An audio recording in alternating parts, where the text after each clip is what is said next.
President Vladimir Putin of Russia may have had to postpone the parade planned to mark the 75th anniversary of the victory over Nazi Germany in World War II. He has not missed the opportunity to make a point to the West. Some 15,000 military personnel and hundreds of pieces of armor were originally due to take part in a parade scheduled for May 9, a tribute to the victorious Soviet troops who fought Hitler's forces, and a show of modern Russia's martial might. The parade had to be postponed because of the coronavirus. It is now due to go ahead June 24, the anniversary of the first victory parade in 1945. Then, the Soviet Union, the United States, and their allies celebrated together as victors united by a common cause. This year, things are different, and history has become the latest battleground in the information war that is contemporary international politics.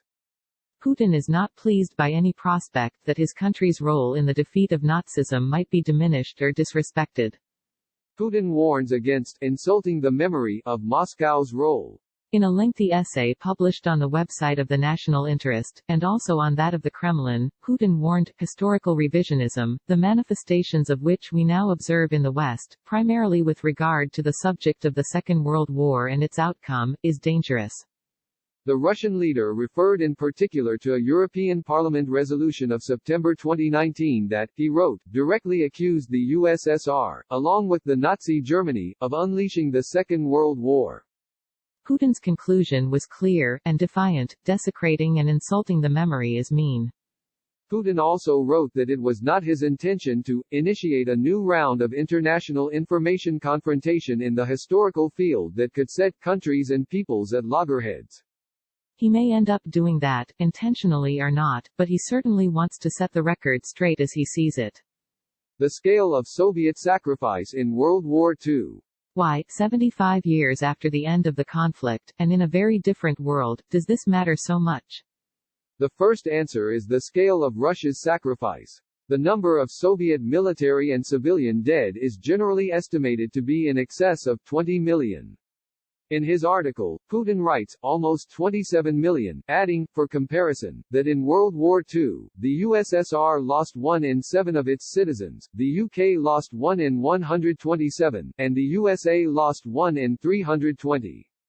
Then there's Russia's own history. In a 20th century scarred, in addition to World War I and World War II, by revolution, civil war, and regime change from monarchy to communism before that system too collapsed in 1991, victory over Hitler's Germany stands out as a triumph that is used still today as a force to unite the country.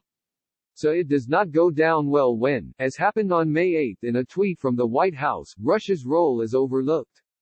Facing coronavirus challenge, Putin remembers World War II glory. True, on April 25, there had been a joint statement from Presidents Trump and Putin celebrating U.S.-Soviet military cooperation in World War II, but the perceived slight on Bay Day itself was not well received. Calling the tweet bizarre, the Kremlin-backed RT website asked, "Forgetting someone?" In his article, Putin referred to a note sent by Britain's wartime Prime Minister, Winston Churchill, to the then Soviet leader, Joseph Stalin, in September 1944. Churchill acknowledged that it was the Russian army that tore the guts out of the German military machine. As his country battles with the effects of the coronavirus on public health and the economy, and faces difficult relations with the West, Putin does not want either the people of Russia, or the world, to forget that.